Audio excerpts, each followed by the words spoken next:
c'est sûr que lorsque l'on parle de CO2, l'aviation est souvent pointée du doigt, n'est-ce pas ? Absolument. Et vous l'avez dit, l'aérien, c'est 2 à 3% des émissions mondiales de CO2, mais déjà, c'est sans doute beaucoup trop. Et puis, c'est quelque chose qui pourrait augmenter à l'avenir si on ne fait rien pour corriger ça.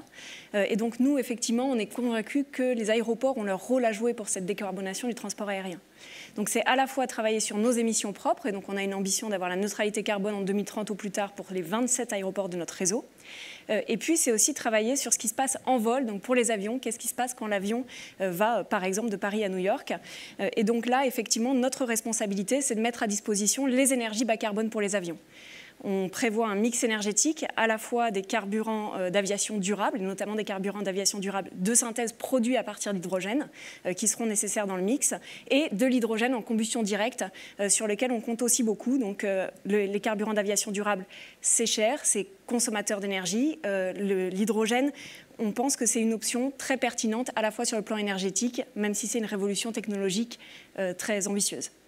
On se pose la question d'ailleurs, Mathieu Gère, du coup, comment est-ce que Air Liquide va accompagner ce changement profond dans ce secteur ? Alors Amélie nous a parlé de l'hydrogène à bord, hein, donc on parle réservoir, on parle moteur, mais il y a une vraie révolution qui est aussi au sol. L'avion, il sert un écosystème de mobilité. L'aéroport devient un hub de transport avec des véhicules au sol, des camions, des bus, des taxis. Et donc c'est vraiment tout ça qu'on veut travailler avec ADP.